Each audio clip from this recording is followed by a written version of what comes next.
fisiología es el conjunto de síntomas, signos, y hacíamos la parte del examen físico. En eso se resume lo que es la semiología. Y vamos a ver aquí qué órganos vamos a estudiar en el aparato urogenital. Hemos visto que vamos a ver el riñón, vamos a ver la parte del uretro, vamos a ver la parte de la vejiga, la próstata, el testículo con el epidídimo, el cordón espermático y el pene, ¿ya? Entonces, ¿qué hemos dicho que la semiología? Signos, síntomas y el examen físico. ¿De qué? De todo el aparato urogenital que va desde el riñón hasta la uretra y el pene, ¿ya?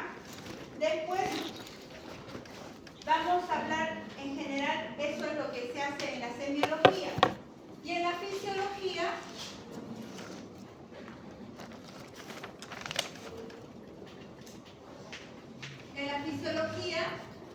¿qué es lo que vamos a ver? ¿Cómo funciona el aparato urogenital? ¿Qué funciones tiene? ¿Quién me ayuda? ¿Cuál sería la primera función? Drenar la orina. ¿Ah? Drenar la orina. Sería la formación. Formación de orina. Drenar.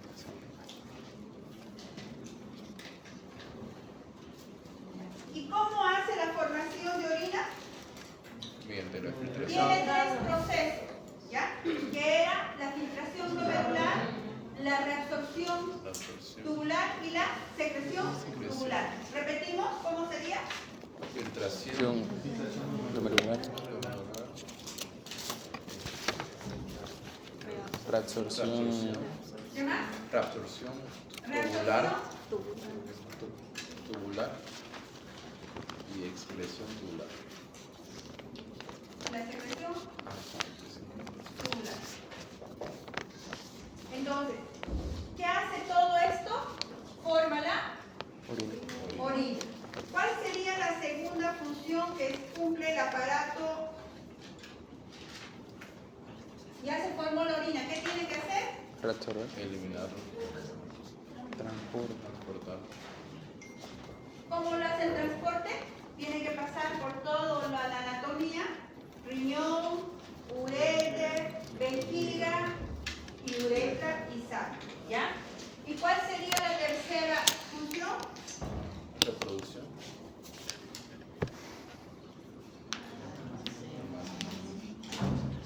¿Dónde se almacena la orina? La vejiga. ¿Y la cuarta función cuál sería? Regulación de la presión arterial. No, estamos hablando fisiología de qué hace el sistema urogenital.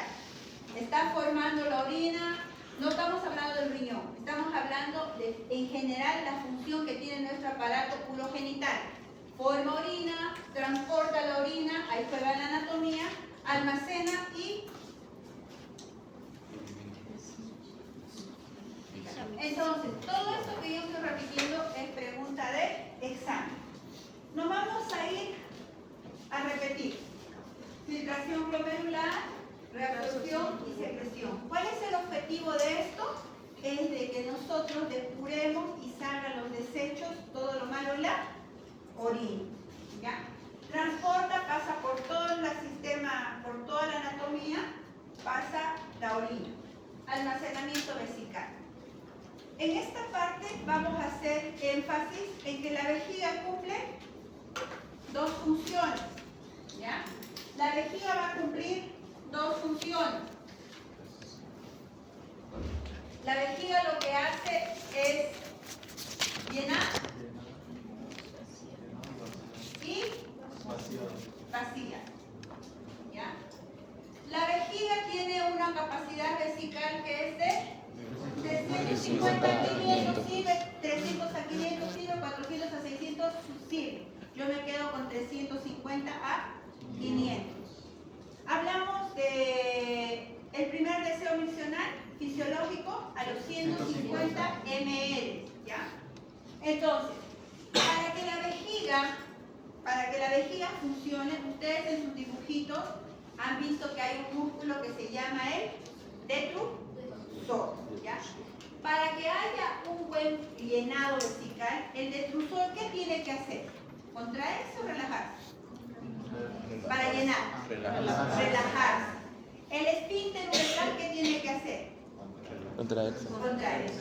Entonces, para el llenado, el detrusor se relaja y el esfínter se cierra. Eso quiere decir que el paciente está con buena continencia, ¿ya? Que no va a perder orina, ¿ya? Para un vaciado, que después vamos a ver en la micción, ocurre lo contrario. El detrusor se contrae y el esfínter, ya. Entonces, volvemos a repetir. El primer deseo miccional es la 150 y el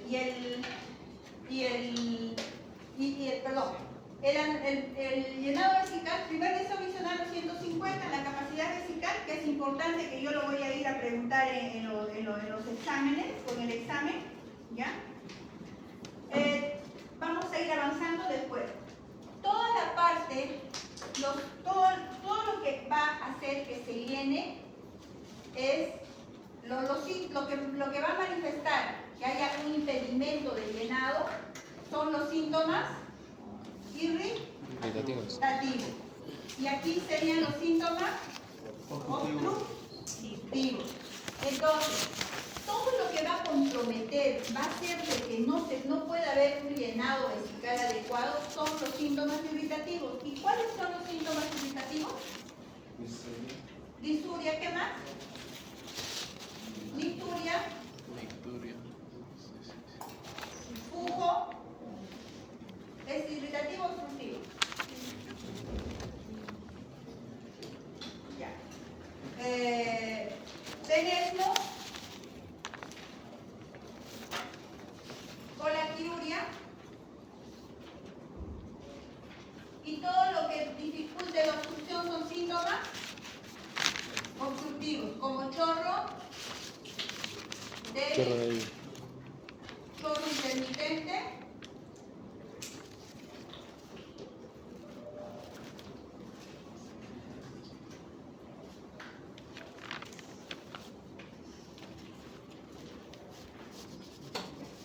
entonces el almacenamiento vesical va a hacer de que la vejiga sea continente o haya incontinencia, que después vamos a ir a describir los síntomas y los signos. Para el deseo de la micción está mandado por el sistema simpático y el parasimpático. Normalmente nosotros, si queremos orinar, y ahorita tengo ganas de orinar, voy a voluntariamente mandar que me siento en el baño y orino. Para que yo orine, produce todo lo contrario que ha producido el almacenamiento. Vamos a ir a nosotros mandar a que el detrusor haga su contracción y nosotros podamos evacuar la orina, ¿ya? En la micción también el esfínter va a relajarse, lo mismo que los otros. El que juega el papel importante es el músculo detrusor, ¿ya? Entonces, las funciones en la fisiología son formación de, evidentemente, como decía su compañero, el riñón tiene múltiples funciones. Si hablamos de la suprarrenal, actúa también la formación de la testosterona, control de la presión arterial, forma la función hematopoyética, tiene 10.000, pero lo que nos importa a nosotros es esto: forma orina, transporta orina, almacena orina y micción, ¿ya? En el capítulo de la micción hay un tema que es exclusivamente que habla de la neurofisiopatología de la micción. ¿Qué es lo que pasa? ¿Qué es lo que me importa? Que tanto la micción como la evacuación de heces están comandados también por el simpático, por el parasimpático. Por eso que ahora que está de moda los accidentes de moto, los pacientes que tienen lesión de la columna quedan parapléjicos y quedan con incontinencia de orina o pueden quedar con vejigas neurogénicas. ¿Por qué? El centro de la micción está en el mesencéfalo, el núcleo continuo. Este va a descender por la columna y tiene sus núcleos a nivel de las lumbares y a nivel de la sacra, donde estas van a mandar a que nosotros fisiológicamente podamos controlar nuestros esfínteres, tanto anal como el esfínter de la uretra. Entonces, el paciente que ha sufrido lesión en la columna ya no va a poder tener este control. ¿Por qué? Porque lo perdió. ¿Qué queda? El paciente queda con retención de orina o queda con una vejiga que va perdiendo la orina o queda mixta, ¿ya? Y lo mismo ocurre porque no va a tener control de esfínteres, el paciente se va a hacer caca o va a retener la caca. Esos son lo que va a mandar en la parte de la fisiología de la micción, ¿ya? Entonces es importante. Después en los pacientes diabéticos, a nivel de la vejiga, también tienen una desmielinización, pierden ese potencial simpático o parasimpático de que la vejiga queda como, para que me entiendan, queda como nerviosa, que pierde orina, es una vejiga que hace todo el tiempo esto, y orina, pierde orina, o es una vejiga que es flojísima para que su difusor funcione, y entonces el paciente queda con retención urinaria. Hablamos de estos síntomas que son importantes, porque ustedes en los exámenes de residencia, en los exámenes para el revalida, les van a preguntar todo el tiempo. ¿Es un síntoma irritativo la disuria? Ustedes, para que no estén en eso de memorizar todo esto, ustedes van a saber cerrar los ojitos y pensar, la vejiga llenaba y la vejiga gaseaba. La vejiga cuando llena, todo lo que impide que llene, aparecen los síntomas irritativos, y todo lo que cuando tiene que vaciar son obstructivos. Eso es para que ustedes no memoricen las cosas y aprendan esta parte, ¿ya? Entonces aquí tenemos la urgencia miccional también como un síntoma, y vamos a ir a hablar de lo que es relacionando la parte. ¿Qué era la disuria? Dolor al orinar. ¿En qué enfermedades podría aparecer la disuria? Cistitis. No quiero, bueno, está bien el término, porque es una inflamación de la vejiga que lo que hace es que el paciente orine tenga un dolor al orinar. Yo me imagino, para que ustedes, ¿cómo les puedo explicar? Como la vejiga tiene que llenar, ¿ya? Cuando la infección está instaurada dentro de la vejiga, el epitelio cambia, hay aumento de la vascularidad, hay un proceso inflamatorio. Y por los meatos uretrales todo el tiempo tiene que estar eyaculando orina, ¿ya? Entonces, si la orina ustedes la han probado o tienen la curiosidad de sentir, yo la he sentido porque más de una vez haciendo estudios el paciente me ha orinado en la cara y lo he sentido, o sea, lamentablemente es el trabajo. Entonces yo me he entrado directamente y me he tragado, o no tragado, pero he probado la orina, ¿ya? Dentro de mi especialidad. Y me imagino a los coloproctólogos las cosas que les pasa con la caca. Entonces, ustedes me ponen, es así. Cuando estaba en el internado, una compañera recibía un parto, ya estaba recibiendo el parto, y salió la vejiga, salió la placenta, pero era explosiva. Todita la cara, toditos los que estábamos ahí nos pringamos. Más de uno le entró sangre en el ojo, en la boca, desde que estábamos incluso con barbijos, ¿no? Entonces pasan ese tipo de accidentes. Entonces yo me imagino, para explicarles por qué aparece la disuria. ¿Por qué? Porque la orina es así, es salado, y si vos le metés ese salado a las heridas que tiene la vejiga, ¿qué va a hacer? La orina no va a querer estar en la vejiga y va a buscar un mecanismo de salirse, ¿no? Entonces ahí es donde aparece la disuria, ahí es donde aparece la colaquiuria, es ahí donde aparecen los síntomas. Entonces, ¿qué habíamos hablado de lo que era la disuria? Necesidad frecuente de orinar durante la noche. Entonces, ¿por qué estoy haciendo énfasis en estos síntomas que viene a ser la semiología? ¿Por qué? Porque muchas de las enfermedades que vamos a ver nosotros están relacionadas con estos síntomas y signos que van a ir a aparecer. La listuria es frecuente, los que han hecho la consulta conmigo, ¿ya? Es frecuente esta listuria en los pacientes prostáticos, que vamos a ver enseguida la hiperplasia prostática. Cuando el paciente viene a la consulta, por ejemplo, en una infección urinaria, el paciente va a venir con quejas de que la orina huele fea, el paciente tiene dolor al orinar, viene con listuria, el paciente viene con colaquiuria, el paciente refiere, o viene con hematuria.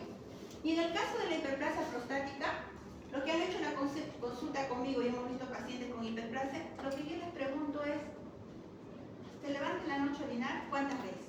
¿Ya? Porque fisiológicamente no es normal, pero la gente que toma mucho líquido va a orinar más de 5 veces en el día. lo normal es hasta 5 veces. ¿Ya? ¿Por qué? Nosotros tenemos un requerimiento basal de agua que quiere decir de 30 a 40 miligramos kilogramos peso, y todo lo comparan con un paciente de 70 kilogramos. En 70 kilogramos sería 7 por 4, 2800. ¿Ya? Esa es la cantidad de líquido. ¿Quién debe pesar 70? ¿Vos? ¿Sí? Ya por ahí. Él tiene que consumir esa cantidad de líquido. No es lo mismo que ella debe pesar unos 50 kilos exagerando, que ella tiene que consumir 2 litros. No es lo mismo. Pero en Santa Cruz, como que ahorita yo estoy transpirando, estoy perdiendo el líquido en el sudor, al hablar boto las gotitas de fluye, que estoy perdiendo líquido. Cuando voy a orinar pierdo líquido, en las heces pierdo líquido. Entonces ahí va lo que siempre van a ver en los hospitales, balance hídrico, ¿ya? Que quiere decir que vamos a sumar todo lo que ingerimos y todo lo que vamos eliminando, ¿ya? Entonces, el consumo de líquido normal es dependiendo del kilogramo peso, que le pongamos 30 o 40, que es el parámetro, y si el paciente se levanta 5 veces en la noche, el paciente no está bien, está con un síntoma obstructivo, o el paciente es hipertenso, toma agua, toma diuréticos para que orine, y evidentemente, o el paciente es diabético, ¿ya? A veces muchas de las enfermedades debutan solo con polaquiuria, que no es normal, que póngase que tenga 30, 40 años su papá, y empieza a orinar. Entonces dirán, si no toman líquido, ¿por qué está orinando todo el tiempo? Entonces, y ahí ya podemos descartar que el paciente puede estar debutando con una diabetes. Y más, perdón, me olvidé poner en silencio. ¿Me quedé? Balance hídrico, fue el último que mencioné. Entonces, si el paciente presenta manifestación de que se levanta muchas más veces en la noche, se levanta más veces a orinar, no tiene que llamar la atención. Yo siempre en la enfermedad de la hiperplasia prostática hago referencia a la nisuria, ¿ya? Porque para mí es el síntoma, no me interesa, después lo voy a ver, no me importa mucho la parte del tamaño de la próstata. Vamos a hacer referencia a la incontinencia urinaria, ¿ya? Estos síntomas en la parte de la semiología he hablado de nicturia, he hablado de disuria, he hablado de, vamos a hablar ahora de incontinencia urinaria. Lo mismo, la continencia está dada por un detrusor que relaja y un esfínter que contrae.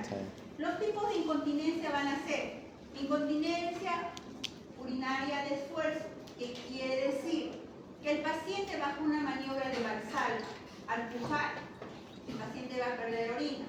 ¿Qué quiere decir? Que aquellas mujeres que, por ejemplo, hacen zumba, al saltar, a bailar, no van a tener una continencia de orina por hartos mecanismos que lo voy a explicar enseguida, pierden orina. Una incontinencia urinaria de urgencia. Yo ahorita tengo ganas de orinar con 150, 200, pero yo tengo esas ganas de ir a orinar y no voy a llegar al baño, voy a orinar. Eso quiere decir incontinencia de urgencia. O mi incontinencia urinaria puede ser mixta. A veces pierdo orina cuando levanto algo pesado, a veces no me da el tiempo para ir a orinar, es una incontinencia mixta. O existe una incontinencia por rebosamiento, que quiere decir la vejiga está llena, no tiene la capacidad de vaciarse, pero de rato en rato me hace unas contracciones inhibidas y eso hace de que se abre el esfínter un poquito y gotea. Y esa es una incontinencia por rebosamiento, ¿ya? Después vamos a hablar de otra terminología que es importante, que quiere decir la hematuria. Y la hematuria puede ser macroscópica, cuando nosotros a la orina la estamos viendo color rojo. El día martes que operé una próstata, ustedes han visto que el circuito de la cirugía todo el tiempo es con agua.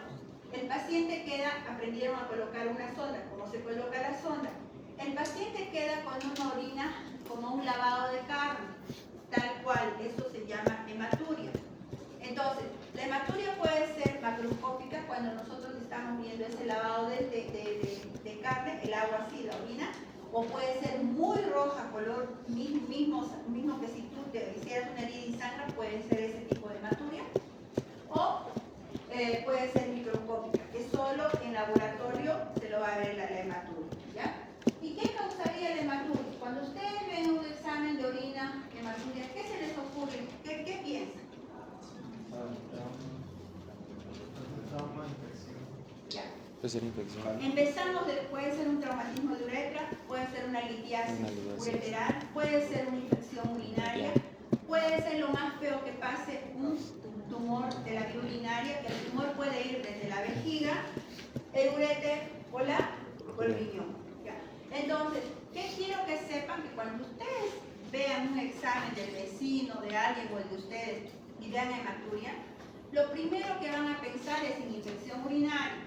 Van a procesar un cultivo de orina y si el cultivo les sale sin bacterias, todo normal, ustedes van a decir, sigue con hematuria. Vamos a estudiar la hematuria, ustedes derivan al urólogo para que el urólogo en primera instancia diga si esa orina, esa presencia de sangre en la orina no sea por una piedra.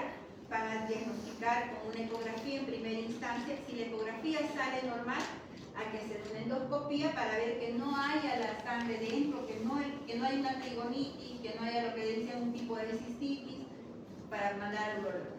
Cuando a mí me viene un paciente con hematuria, mi diagnóstico ya es hematuria en estudio. ¿Qué quiere decir? Que yo tengo que estudiar esto después de ser un signo, porque es un signo, ya llega a ser una enfermedad, una patología, es un diagnóstico, y yo tengo que saber por qué hay la hematuria. Pensamos desde lo más sencillo, que es una infección urinaria, a lo más feo, que es un cáncer de la vía urinaria, que puede ser riñón, uréter o vejiga. Y otra causa, descartar que no sea por una piedra, ya que no hay una litiasis. Lo más frecuente son las infecciones urinarias y las litiasis. Entonces, en la hematuria tienen que ser minuciosos en la parte que estamos hablando de la anamnesis. ¿Minuciosos en qué sentido?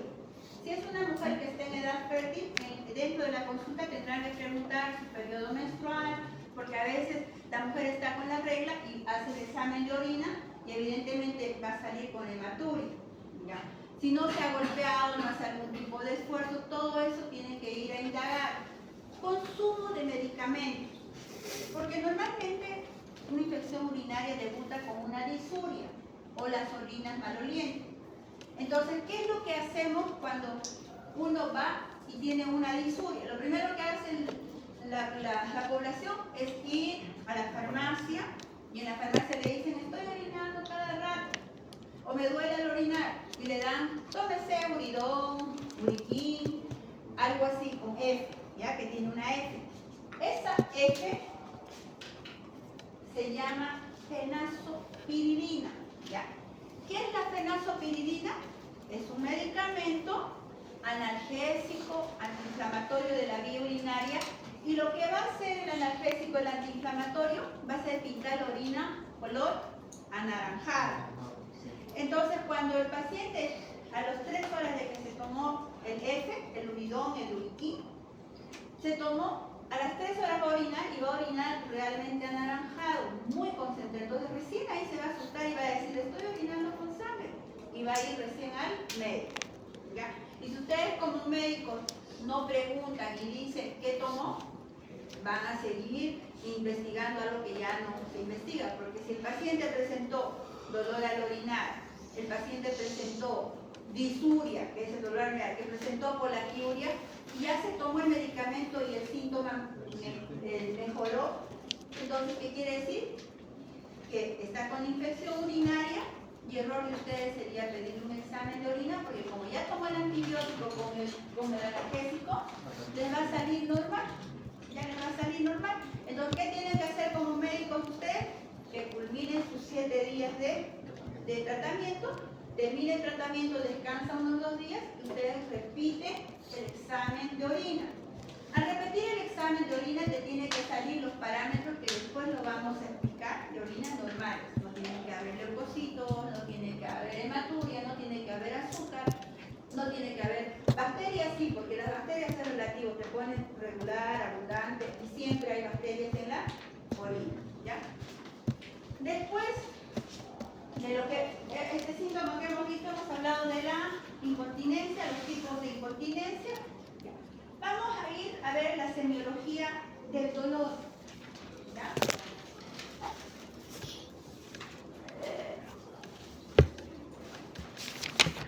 Todo abarcado a la parte renal, ¿ya? A la parte urológica. Dice semiología renal o dolor renal. ¿El riñón será que duele? No. ¿Ya? ¿Dónde lo ubicamos o dónde lo tendrías que inspeccionar vos el riñón? ¿Dónde lo tendrías que ubicar? En retroperitoneo. Ángulo corto vertebral, a este nivel, puede estar aquí en la cara anterior o puede estar a este nivel. Pues toda esta zona está abarcada, ¿ya? Bueno, entonces cuando nosotros hacemos referencia al dolor, siempre le ponemos dolor renal o como cólico renal. Y ustedes que ya han hecho sus dibujos de la parte del riñón, se han dado cuenta, el riñón tiene una cápsula, el riñón tiene una grasa, el riñón tiene las suprarrenales, tiene la corteza y tiene la médula. Si yo hiciera el ejercicio de agarrarlo al riñón en mi mano, ya ven ustedes con abdomen abierto, ya, yo lo puedo hacer al riñón así, no le va a doler.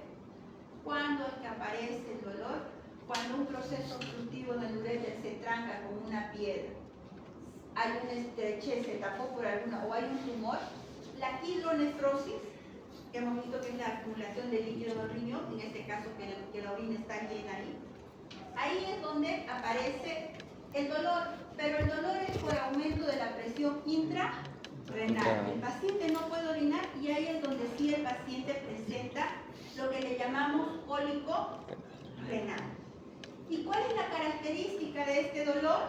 Que el dolor puede venir desde la región lumbar, va a seguir por la inervación que tiene el uréter, va a seguir el uréter y va a irse al escroto o a los labios menores. Entonces, en la semiología de este dolor, ¿ya? Que el paciente viene a veces, me duele aquí, o me duele simplemente todo eso, ¿ya? Es muy diferente al tipo de dolor que hablamos, es un dolor que el paciente lo va a tener inquieto, no va a saber si se sienta, se agacha, no sabe. A diferencia de si es lado derecho, que podemos pensar que el dolor sea por una vesícula, el paciente en la vesícula queda quietito, ¿ya? Y no se mueve, porque si respira le duele más, si se mueve le duele más. A diferencia del dolor renal o el cólico renal, que sí, ese va a ser un dolor que el paciente está inquieto, no sabe qué hacer, y cuando nosotros vamos a examinar en la parte de la semiología, encontramos el ombligo, el músculo recto anterior del abdomen, más o menos a 4 centímetros, que para mí sería 3 deditos, a nivel del ombligo. Aquí es el punto ureteral superior, ¿ya? Es un punto que yo voy a agarrar con un dedito, evidentemente ahora estoy con la uña larga, nunca la tengo así. Yo hago esto. El paciente que está con un cólico renal va a saltar, quiere decir que en ese trayecto hay algo que está obstruyendo, generalmente una piedra, entonces ese sería un punto ureteral superior. Vamos a la espina ilíaca antero superior, el mismo nivel, el punto ureteral medio. Y el inferior lo hacemos por tacto rectal o vaginal, ya el dolor, pero nunca llegamos en un examen así urológico a hacer un punto ureteral por inferior, ¿ya? Entonces, ¿qué más podemos ver nosotros en el dolor para ver si el dolor descartar patologías? Puniopercusión positiva. Porque así, por reflejo, ¿qué quiere decir puniopercusión?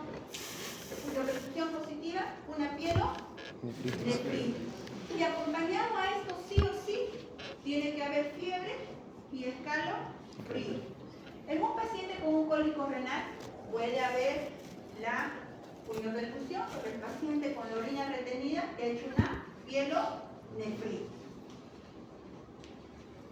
Hablamos de dolor, ¿ya? El dolor, la vejiga dolor. ¿Creen que alguien venga con un motivo de dolor de vejiga? Sí, puede doler, ¿ya? ¿En qué situación? Los pacientes que tienen una retención aguda de orina distienden tanto la vejiga que el paciente no puede orinar, o ustedes cuando están con muchas ganas de orinar ya sienten que les duele. Entonces la vejiga sí puede doler, puede haber un dolor en hipogasmo, ¿ya? ¿El testículo duele? Sí. También duele. Hemos visto, recordando la anatomía, el testículo forma espermatozoides, forma testosterona. El testículo tiene un epidídimo y habíamos hablado cuál era la relación. A veces los viejitos vienen con hinchazón de los testículos. Entonces ustedes dirán, ¿qué relación tendrá? Vamos a preguntar si lo golpearon, lo patearon. Preguntamos todas esas cosas. ¿Y cuál era la relación? Al formarse en el testículo los espermatozoides tienen que salir por el epidídimo, se conectan con el cordón, con el deferente. El deferente, cuando yo les dije a los que entraron a cirugía, miren, aquí se encuentra el conducto eyaculador, ahí estaba el esfínter externo de la micción, donde yo tengo que cuidar, ese es mi límite, porque si ustedes van a entrar viendo la uretra, ¿ya? Entran la uretra, encuentran el verum, montano, ahí hay dos conductos eyaculadores, por ahí salen los espermatozoides, viene la próstata que secreta su líquido prostático. Entonces, por ese conducto eyaculador, si la orina está retenida y esa orina está sucia, esa orina está con bacterias porque está retenida, es un pozo séptico en la vejiga, que escapa un poquito de orina, se mete por el conducto eyaculador, por el deferente y va a inflamar el testículo. Entonces, el testículo sí se hincha, sí duele. En el testículo pueden haber quistes, patologías que también producen inflamación del testículo. En el testículo puede haber hidrocele, que es un proceso después inflamatorio. Si pateas el testículo, lo golpeas, también se va a hinchar con un proceso inflamatorio. Entonces, el testículo sí duele. Duele el riñón, el uréter no puede doler porque ni siquiera lo estamos viendo. Puede doler la vejiga, puede doler el pene, puede doler cuando hay enfermedades como el priaprismo, que es una erección prolongada, cuando hay torsión testicular, puede doler el testículo. Entonces, todo eso quiero que sepan ustedes que sí puede doler, ¿ya? Nos vamos a ir a lo que es el examen físico de los órganos que estamos estudiando, ¿ya? El riñón ustedes lo podrán ver, si yo lo he hecho al doctor aquí, ¿lo pueden ver su riñón? No, pero si el paciente va a tener un cáncer renal, ese podemos observar la presencia de una masa que puede estar a nivel de hipocondrio derecho o hipocondrio izquierdo. Podríamos observar la presencia de una masa si el tumor fuera muy gigante. ¿Podremos ver al examen físico el uréter? No, ¿ya? Solo nosotros podemos verlo bajo ecografía en algunas circunstancias cuando hay un cólico renal y hay un hidronefosis, se ve una partecita como un ramilletecito que empieza, algo se puede ver en la ecografía. ¿Podremos ver la vejiga? ¿Podremos palpar la vejiga? Sí, podemos ver. Si nosotros hemos dicho que la vejiga se encuentra como órgano debajo de la sínfisis del cuerpo cuando está vacía. Cuando llega a distenderse mucho, podemos agarrarla, podemos palparla, la podemos palpar, ¿ya? Después de la vejiga viene al examen físico la próstata. ¿Qué podemos hacer con la próstata? Tacto rectal. El Se puede tacto palpar. dígito rectal. ¿Y qué es lo que nosotros vamos a hacer en el tacto dígito rectal? Vuelvo a repetir, esfínter anal, ¿ya? El esfínter anal puede ser, es normotónico, que quiere decir que puedo controlar. Yo puedo hacer esto con mi ano, ¿ya? Todos pueden hacer esto, ¿ya?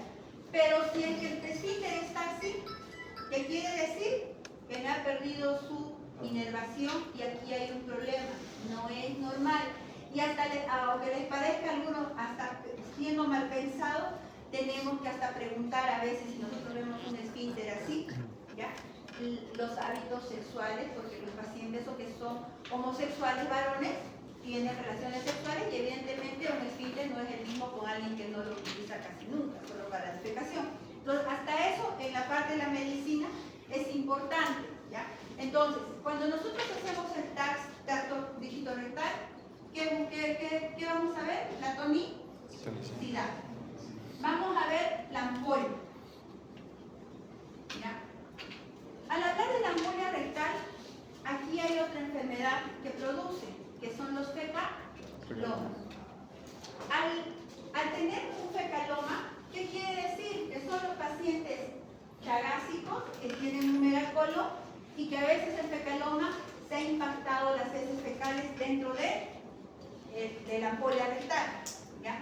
Y vuelvo a decir, los que tienen la mano chiquitita, cuando estén en hospitales y tengan que hacer extracción de las heces, los que tienen la mano chiquita son los voluntarios y tienen que ir a meter toda la mano y sacar con la mano el contenido fecal.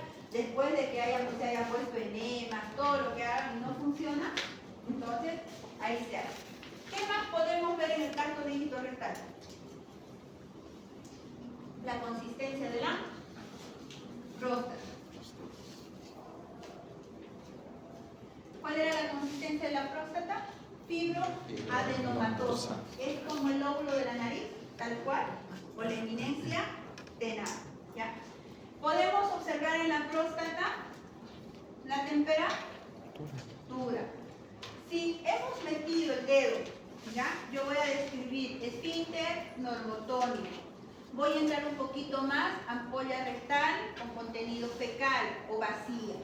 La voy a palpar a la próstata y todo el borde. Yo hago este ejercicio, hago este ejercicio. ¿Ya? Fibroadenomatosa, la consistencia, o pueden decir dura, pétrea, eso ya sería sospecha de cáncer de próstata. Voy a ver la temperatura, si la próstata es móvil, si la próstata duele, porque en condiciones de prostatitis esa próstata puede doler. Se palpa en algunas próstatas el surco medio, pueden palparlo. Después de ver lo de la próstata, que lo voy a dejar ahí porque voy a explicar otra enfermedad más. ¿Alguna pregunta hasta ahí? ¿Alguna pregunta? Si yo te pregunto, José, ¿cuál era la fisiología que hacía? La fisiología la función general sería la formación de la orina, el transporte de la orina, el almacenamiento de la orina y la micción. Ya, a ver, aquí quién le voy a preguntar, apenas trataré a vos. ¿Cuál es? Y mira allá. ¿Cuál es la función fisiología de la... ¿Qué es lo que te explica?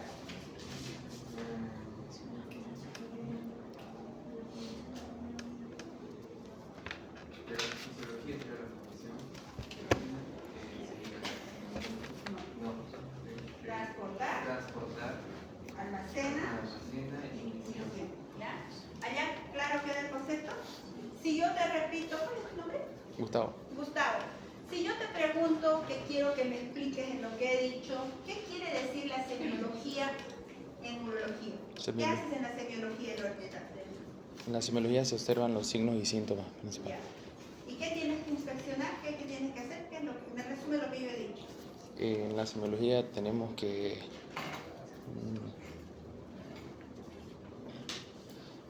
se tiene que observar o ya lo que sea el riñón, uréter, vejiga, próstata. Entonces, en la semiología, ¿qué quiere decir? Que yo con esta herramienta de la semiología voy a estudiar, voy a preguntar, voy a llegar a diagnósticos urológicos. Viendo la semiología del riñón, en la semiología del riñón voy a hablar de dolor, el cólico renal, el dolor del riñón, tengo que ver si hay puniopercusión, si hay puntos ureterales, que esto examinando te va a llegar a diagnósticos.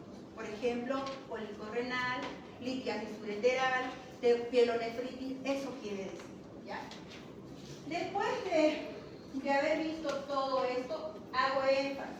Tienen que saberme la capacidad vesical, el residuo posmiccional. ¿Qué quiere decir residuo posmiccional? De un llenado vesical que fisiológicamente es hasta 500, el residuo posmiccional representa el 10%. ¿Ya? Gustavo tiene ahorita en su vejiga 1000 ml de orina. Lo he visto por ecografía. lo mando a orinar, vuelve y le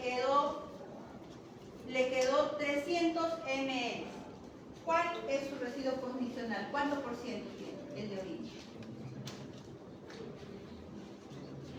Gustavo tiene 1000 ml de orina, ¿ya? Lo mando a orinar, vuelve y él quedó en su vejiga 300 ml. ¿Cuánto por ciento de residuo condicional quedó? 30. 30%.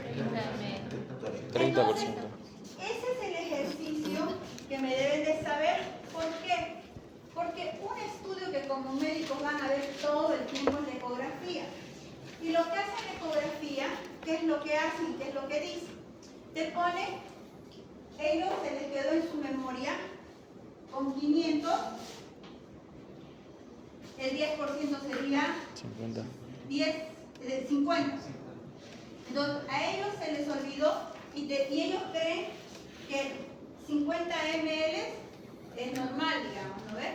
Pero ellos no calculan que solo tienen que informar el 10% de lo que el paciente tiene a la hora de orinar.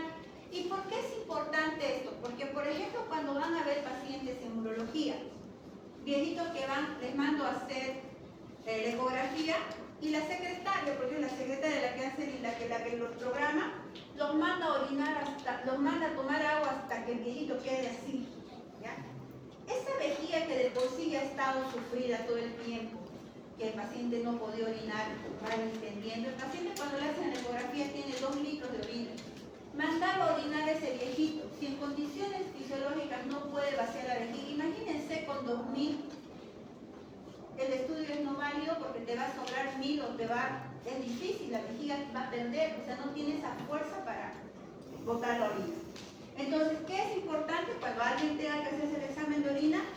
Que el médico le diga, apenas tenga ganas de orinar, me avisa, ¿ya? Entonces, el apenas nos ayuda hartísimo en saber si el paciente tiene poca capacidad vesical, si el paciente cómo está fisiológicamente y valoramos el residuo condicional. Porque muchos pacientes que van a la consulta dicen, ¿cómo orina? Bien, bienísimo, dicen. Entonces yo les digo, voy a ver si su mentira es verdad, ¿ya? No, si su verdad es mentira, ¿ya? ¿Por qué? Porque el viejito viene y ¿cuántas veces se levanta? Orino bienísimo, orino 5 veces en la noche. Eso no es bien. Lo normal es que uno duerma a las 10 de la noche, levantas a las 5 a las 6 y lo primero que haces es orinar. Pero si levantas entre horarios, hay algo que no está bien, ¿ya? Entonces, el viejito puede mentirme a mí, ¿ya? Me dicen, o no me levanto. Cuando yo hago la ecografía, a él le pido su mentira porque el viejito me tiene 600, 700 de orina. Él está reteniendo y tiene una enfermedad de la próstata, o puede tener otro tipo, una piedra o otra enfermedad. ¿Cómo diagnosticamos? He tratado de alguna manera juntar lo que es la semiología, ¿ya? Con la parte de la anatomía. Si hablamos de semiología pura del riñón, hemos visto que el riñón sí podemos percutirlo, no lo podemos palpar, sí lo podemos, si veo a alguien que es bien delgadito o flaquito, sí, si le hago yo, inspire, podría palpar el riñón, pero muy difícilmente, no, es difícil palpar, ¿ya? Solo encontramos tal vez con la presencia de una masa. El uréter no lo vamos a ni ver ecográficamente en condiciones normales, ni lo vamos a palpar, no vamos a hacer una semiología, no podemos percutir, no podemos inspeccionar, nada. Si nos vamos a la vejiga, repito, la vejiga sí la podemos palpar en condiciones de llena, la podemos percutir, la inspeccionamos. Si nos vamos a la próstata no la vamos a ver, sí la vamos a palpar por tacto dígito rectal, ¿ya? Sí la vamos a palpar. El pene también lo vamos a ver. Venga por acá. El pene sí podemos hacer semiología en el pene. Vamos a ver el tamaño, ¿ya? Vamos a ver la presencia de... ¿Qué se llama eso? Percusión. Vamos a ver una enfermedad que se llama fimosis, que a veces dificulta, que no se puede retraer o dificulta. Podemos bajar el prepucio, podemos observar el glande, podemos observar el surco balano prepucial, el cuerpo del pene y la raíz o la base del pene. ¿Qué podemos ver en el pene? Podemos ver a veces despigmentaciones, que se llama vitiligo. Podemos ver en el pene, en el surco varano prepucial, inflamación.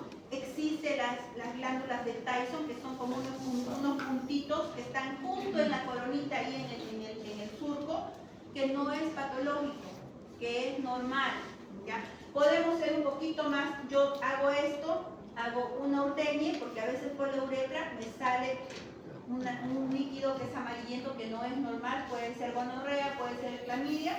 Entonces yo hago esto en una inspección. En el testículo yo lo puedo palpar, agarro, palpo el testículo con las dos manos y agarro el epidídimo.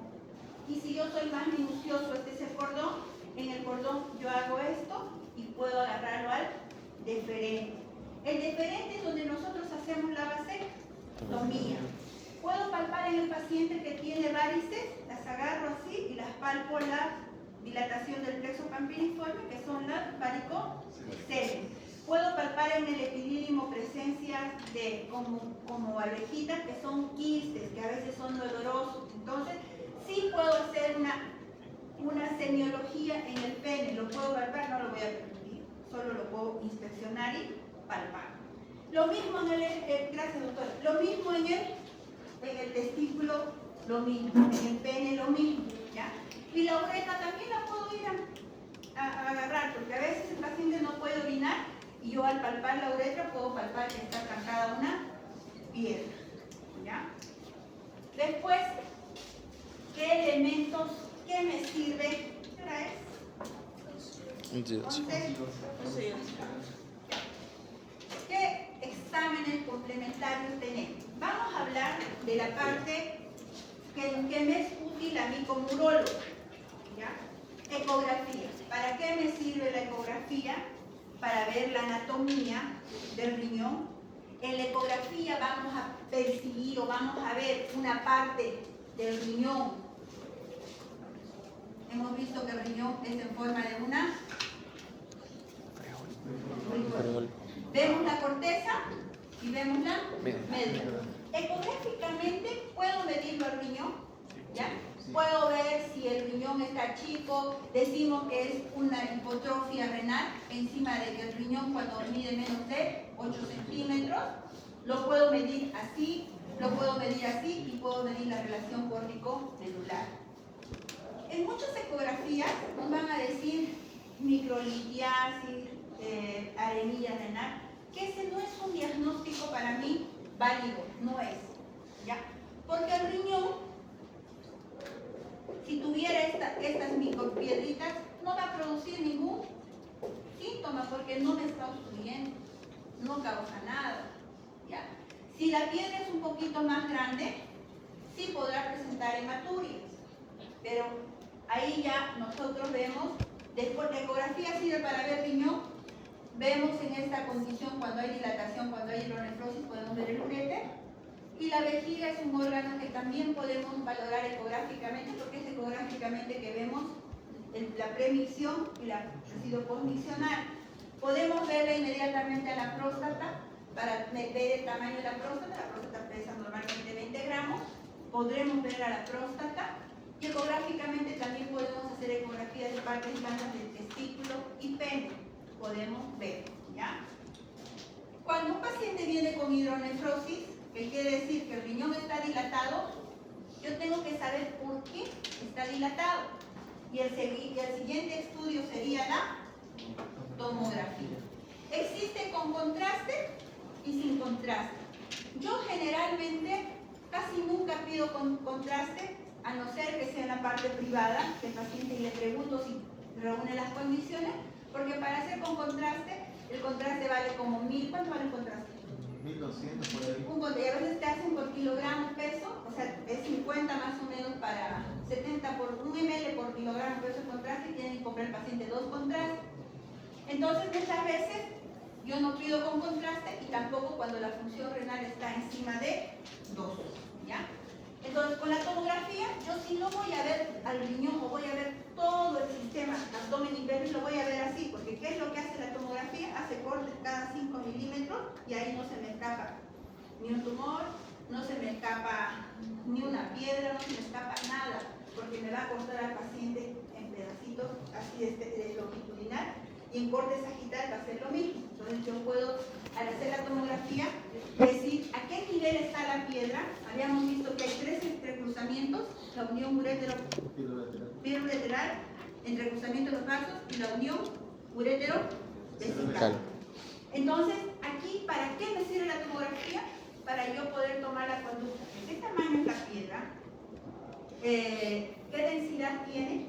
¿Ya? Porque ¿qué hace la tomografía? ¿Por qué la tomografía te dice esto es un tumor, esto es una piedra, esto es agua?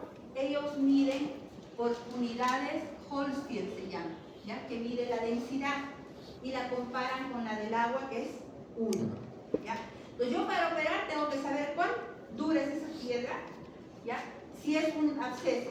Entonces yo para tomar una conducta y decir, le voy a dar a este paciente medicamentos para que bote la piedra, pues lo voy a operar. Entonces yo le doy siempre chance, porque en medicina nada es 1 más 1.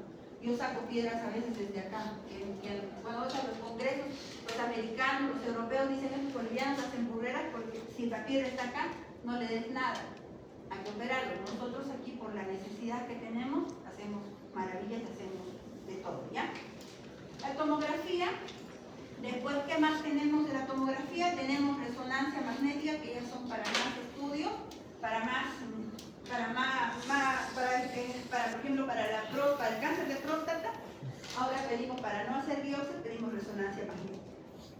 Después, estudios complementarios más básicos, ¿ya?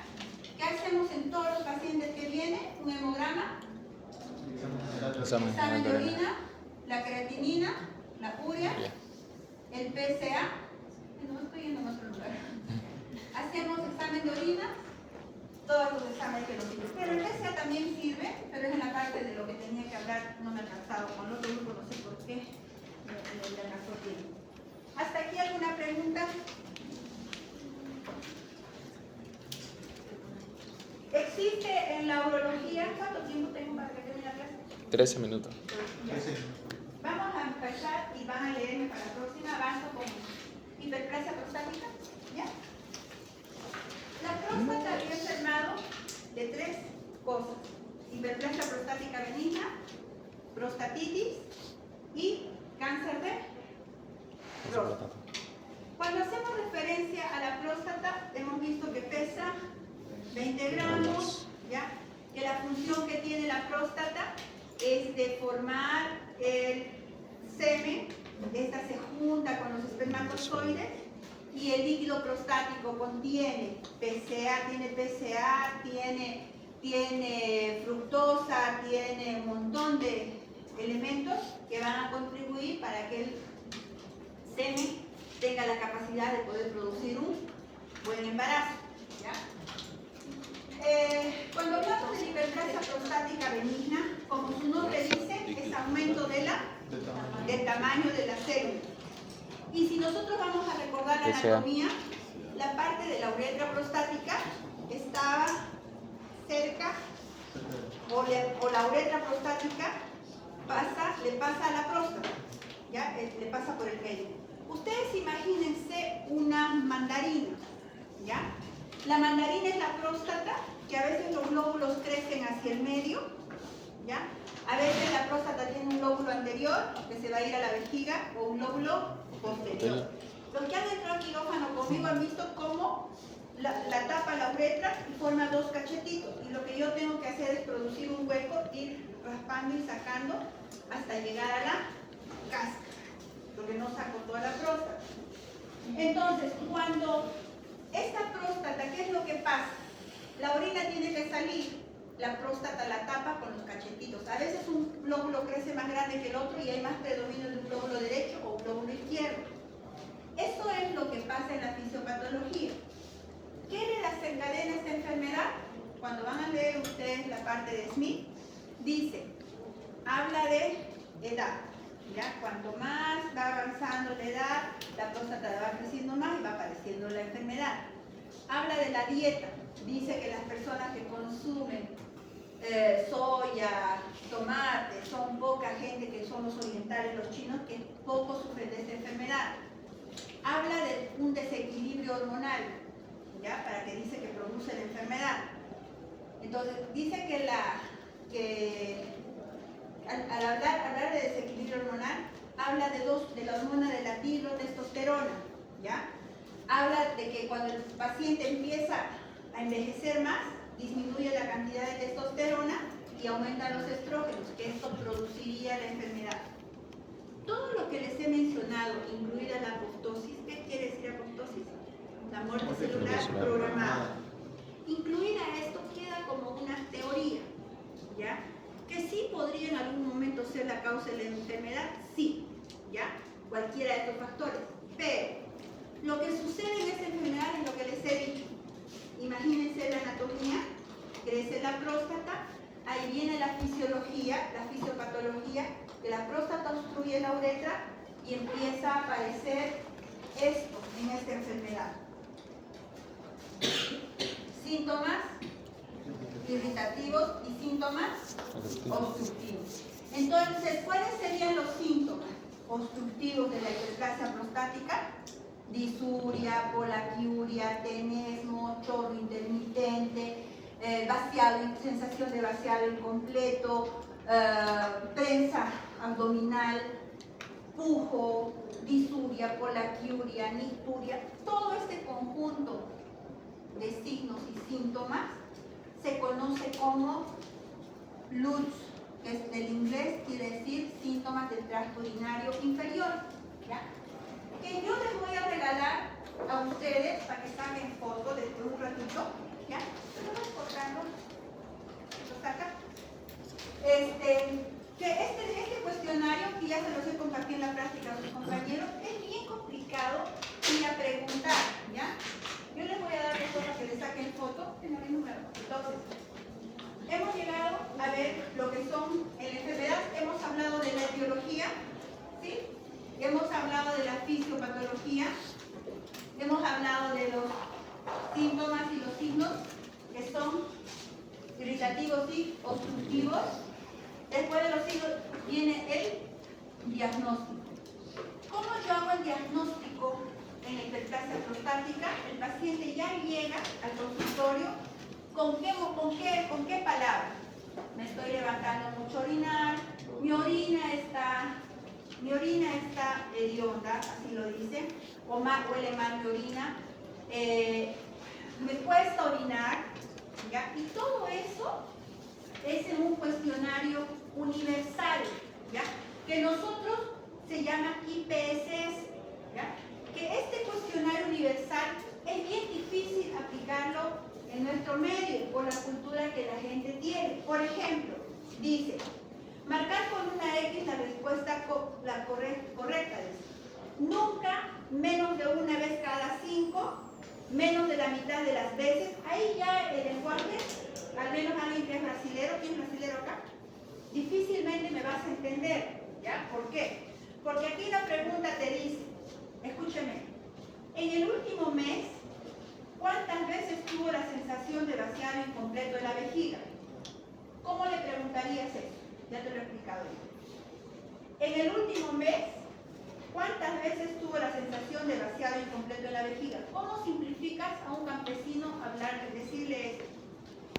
Porque su respuesta va a ser nunca, menos de una vez cada 5, menos de la mitad de las veces, aproximadamente la mitad de las veces, más de la mitad de las veces. Es sumamente un trabalengua.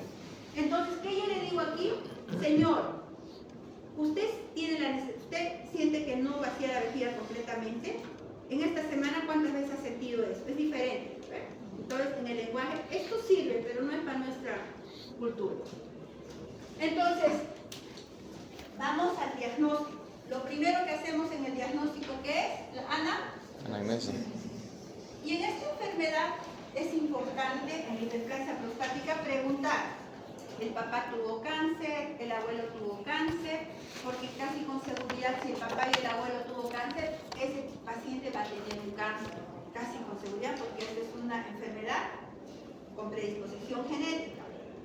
Si es que el paciente es diabético, toma diuréticos, es hipertenso, todo eso hacemos el enfoque de lo que viene a ser la anamnesis. Después de la anamnesis, ¿qué tendremos que hacer? Los exámenes complementarios. Y nos vamos a quedar ahí con la consigna de que ustedes en la próxima clase, ¿alguna pregunta de todo lo que he dicho? Es que, chicos, lo que quiero es avanzar y ser puntual en las cosas. Ya es mucho, porque si yo me pongo a hablar de materia, creo que la materia es solo una clase. Pero entonces estoy un poquito, he tenido que hacer el ejercicio mental de mezclar semiología con lo importante de fisiología. No se me levanten todavía. La próxima clase tienen un examen que ya debían de darlo hoy día. ¿Ya? Voy a hacer unas 20 preguntas de lo que es anatomía y lo que es terminología. Y para la próxima clase voy a tratar de cambiar, o sea, estoy enfocándome a juntar las patologías. Entonces, la próxima clase yo voy a explicar hiperplasia prostática, pero quiero que ustedes ya vengan estudiando, cosa que yo voy a correr un poquito más y hacemos la clase más participativa. Y creo que relacionaría hacer prostatitis más o infección urinaria, o juntar las tres patologías. Porque tengo entendido que en unas 2 clases más ya se nos vienen los exámenes del primer parcial. Entonces quiero tener avance en materia y clase, que el avance sea más rápido. ¿Ya? Esto que yo les voy a dar, si quieren ustedes, como ahora es más fácil es que ustedes repártanlo. Lo que tengan, lo que no quede, no se preocupen, igual sáquenle la foto.